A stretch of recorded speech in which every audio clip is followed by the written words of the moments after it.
It's a lovely spring morning here in Northamptonshire, and we're thinking about sowing seeds ready for our crops for the summer. What I'm going to show you today is sowing seeds indoors rather than in the garden.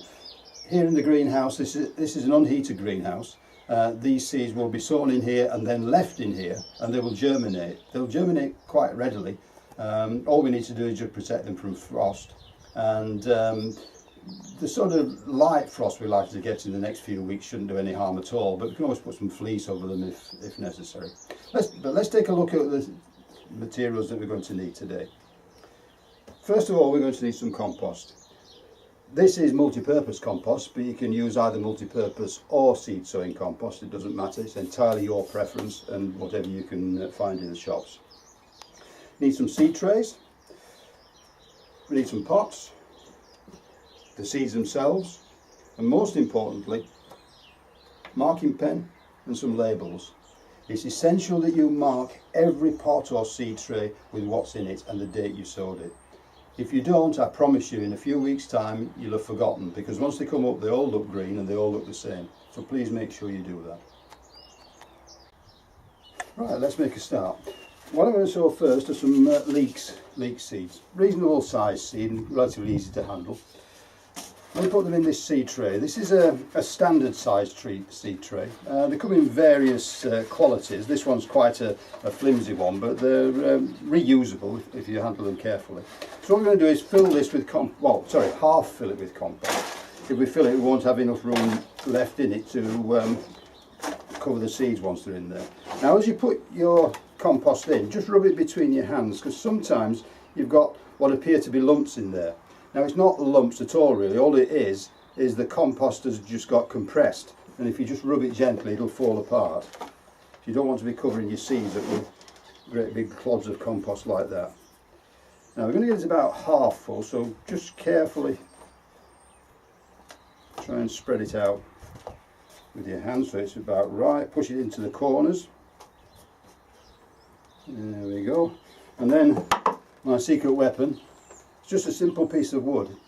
The idea of this is that you use it to level the compost out and to make it firm.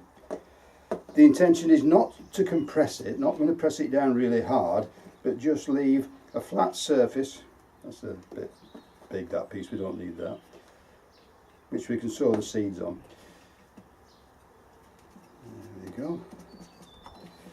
If you leave a flat smooth surface like this, none of the seeds, or very few of them, are going to fall down into little holes that you've left, where it might mean that it's too deep for the seeds to be able to force their way through to the surface again. So that's all level. Okay. Now the seeds we're going to sow are leeks. This is a variety called Musselburgh. It's one I've grown for many years, and I like it, and so I stick to it. I've grown it well on heavy clay soil and here on a fairly light sandy soil. The seeds themselves are usually inside a foil wrapper inside this packet. I've taken them out to make it easier for me to deal with them.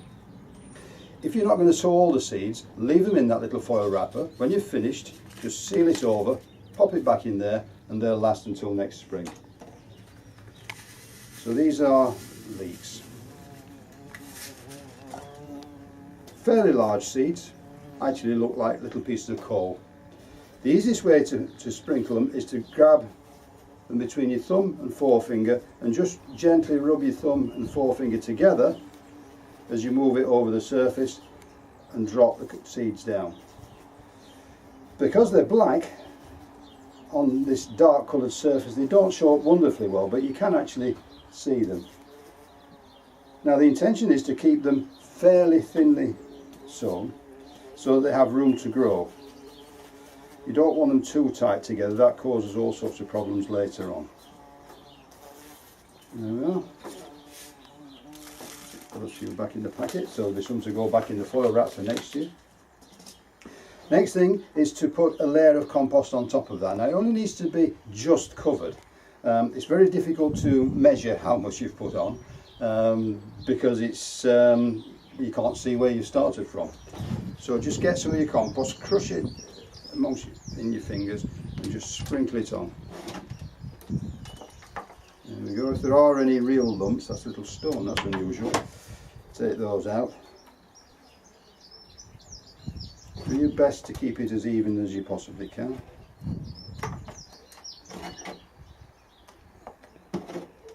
Now at this stage you've no idea whether you've covered the seeds or not really, because you can't see anything. There we are. And then a piece of wood again.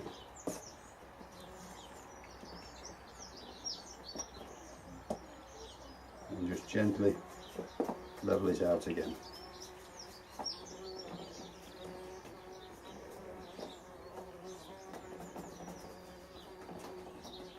There we go.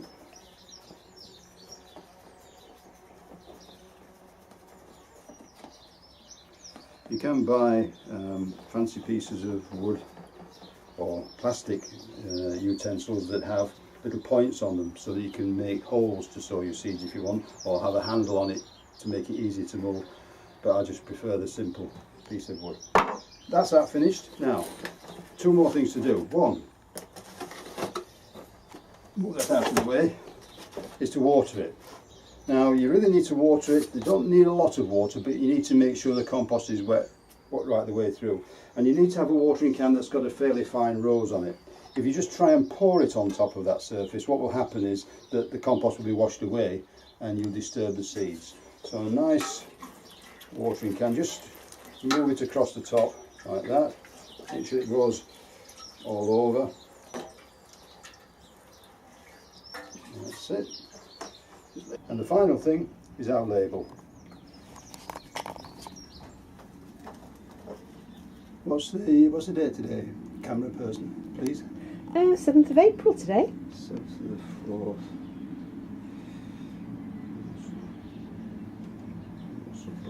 Okay.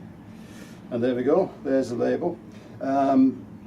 These pens are often quite thick and you can't do the best handwriting, but so long as you can read what you've put on there, that's all that matters. Stick that in 1 inch of your tray like that, and then that can be put on one side in a shaded spot. Sowing in seed trays like this is perfect for most of the seedlings that you're going to be putting in, particularly things like cabbages, cauliflowers, sprouts, lettuce, tomatoes, any of those. However, if you don't have a large amount of space and you don't want to sow a whole seed tray full of one variety, why not use a smaller container? A plastic plant pot is just the same. The technique is identical. You fill it with, or half part fill it with compost, put your seeds in, cover them up and leave it there. One of the reasons I've got this deep plant pot with me today is because I want to just show you a difference between the techniques for small seeds and larger seeds. In this case, peas and beans. Now peas and beans have what's called a taproot, a long root which likes to grow down. If you put them in a seed tray, they'll be most unhappy because the roots won't have a depth of compost for the roots to spread into. So what I would do is I get a pot about this size, it's about 5 inches diameter. Put some compost in it, again just crushing up any lumps. Fill it up so that it's approximately level with the surface. I can't get a piece of wood in there because I don't have a circular piece of wood. And if I had, I'd have to have different sizes for each different pot I use. But the best thing to do is just take it and just give it a tap.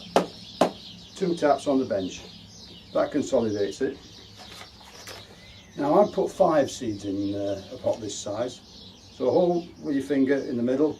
1, 2, 3, 4 around the outside, down to about the first knuckle, the second knuckle. These seeds are much easier to handle, they're quite large.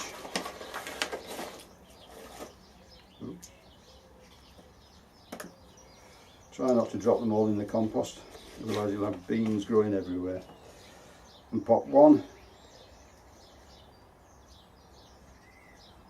into each hole. As you can see, those are quite large seeds.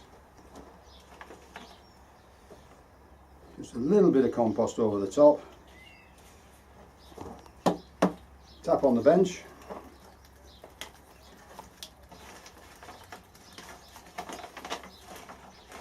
I've got bean seeds everywhere. Now this is runner bean pole star, so we'll write a label for that.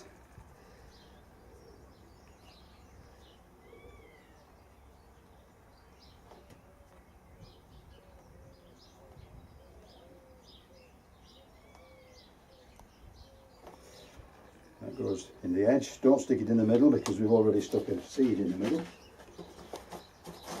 That's out of the way. And give it a watering.